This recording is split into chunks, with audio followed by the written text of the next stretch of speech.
How do you decide if you can afford a loan? That's next on Road to Life.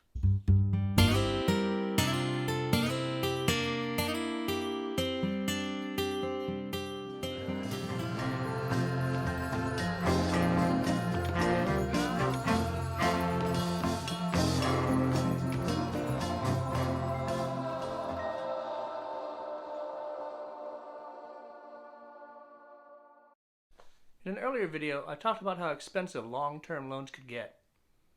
But let's face it, we take out loans every once in a while. And sometimes those loans are quite high. Whoa, dude, did you say high?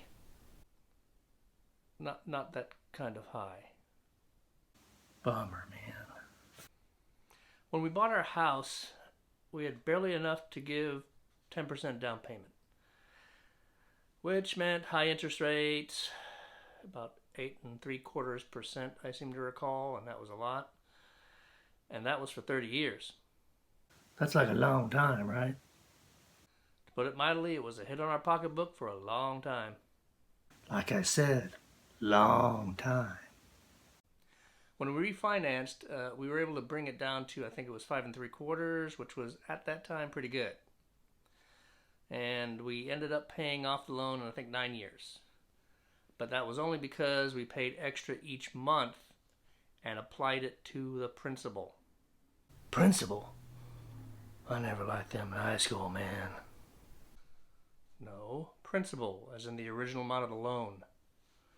Still, it was a lesson learned, and it's just a fact, loans cost money.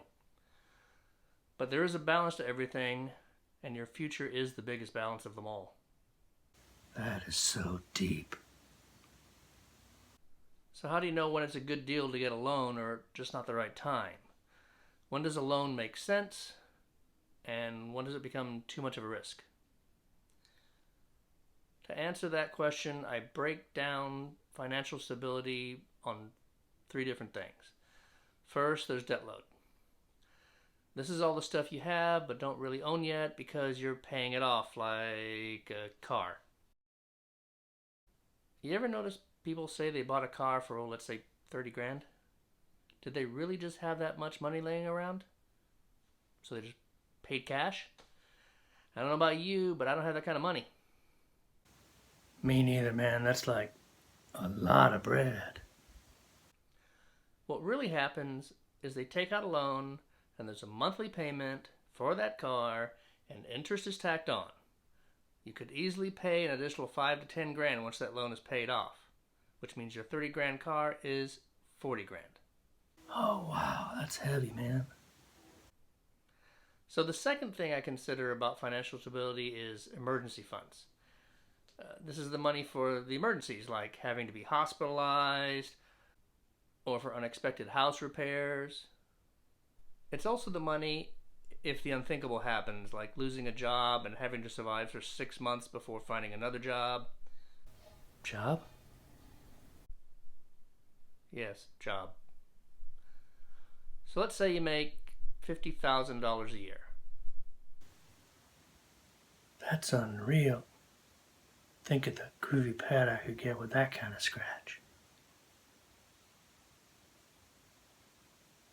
So that means it would be ideal to have about 25 grand somewhere that is relatively easy to access. That gives you 6 months to find a way to have money coming in again, like finding a new job or whatever.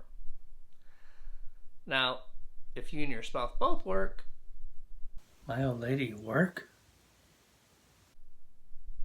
Maybe you can have less stashed away. If you know you can get a job pretty quickly, so you don't need 6 months, maybe 3. But whatever, that's still a lot of money. Now, if this money is in some kind of investment making good interest, well, that brings us to the third item, investments.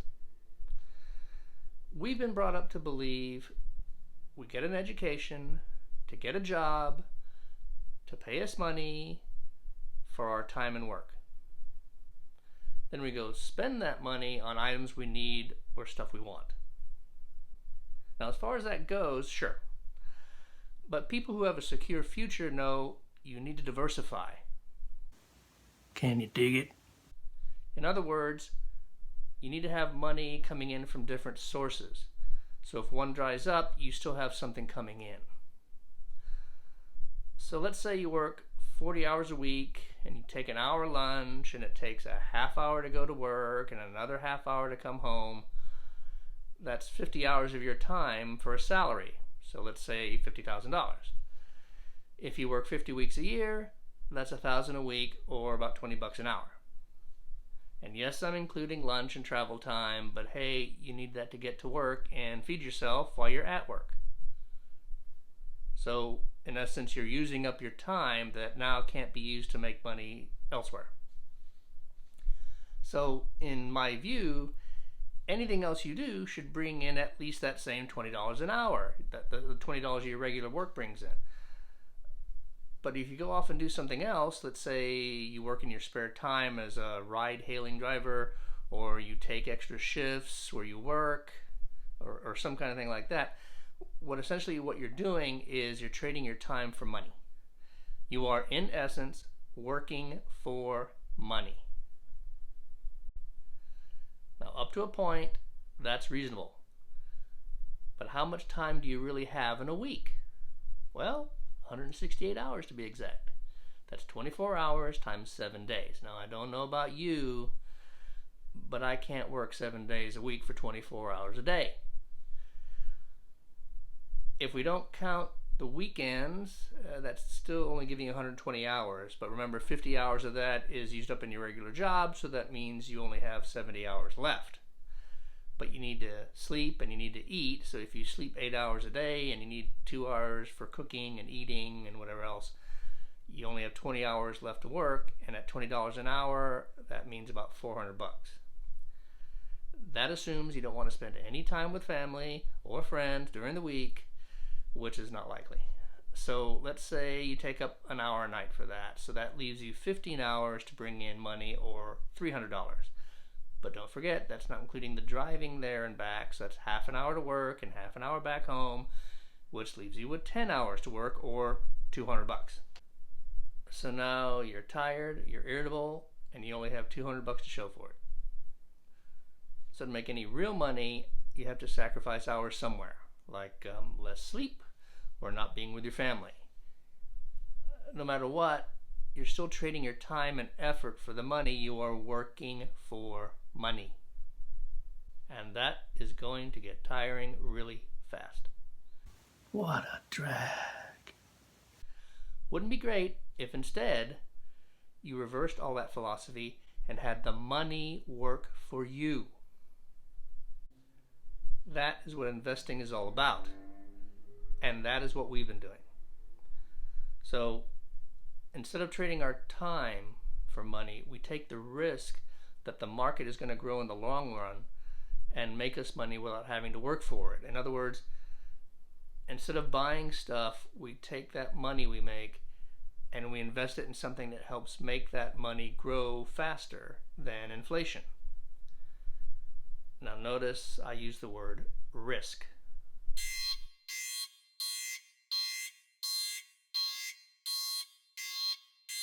There is always a risk in investing.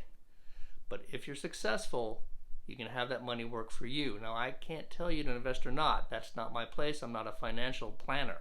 I'm no financial planner. All I can do is say this kind of philosophy is working for us. Far out. So what do? Do you pay off debt so you don't have all that interest to pay? What about if an emergency happens and you need that money? And then how can you plan for a safe retirement if you aren't investing at least some of the money? Lay it on me, man.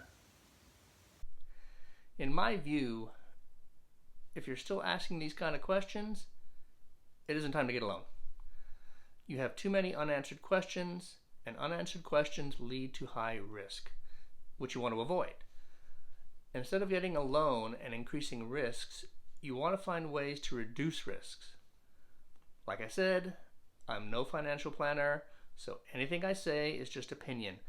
But our family approached this very problem by determining what would cause us the greatest harm and started planning ways to alleviate that risk. I don't have an easy answer.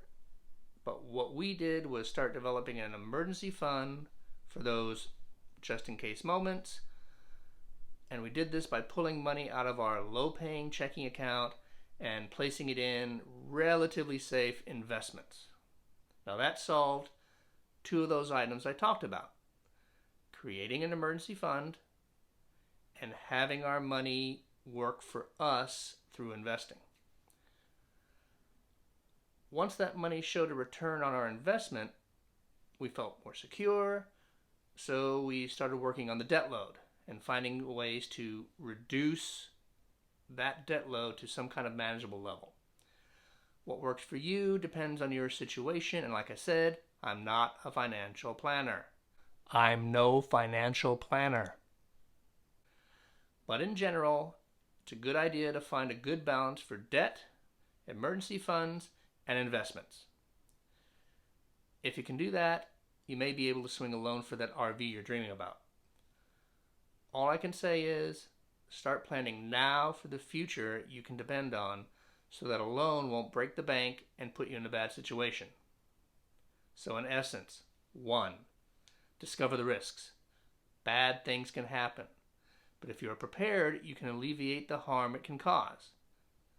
In our case, we learned all we could about motorhomes, and even we're going to be renting one on a trip together, and that way we can get a good idea if this is the lifestyle for us. 2, balance financial stability. That means debt load, emergency funding, and investing opportunities. 3, plan for the future. Don't dwell in the unplanned past and fixate on mistakes or missed opportunities. Be in the now and move forward, but plan, and then plan again. Know what you're getting into with a loan, and know, not just feel like you can pay it off without too much harm to your pocketbook. Know. Hope this helps you make the right decision. Be seeing you.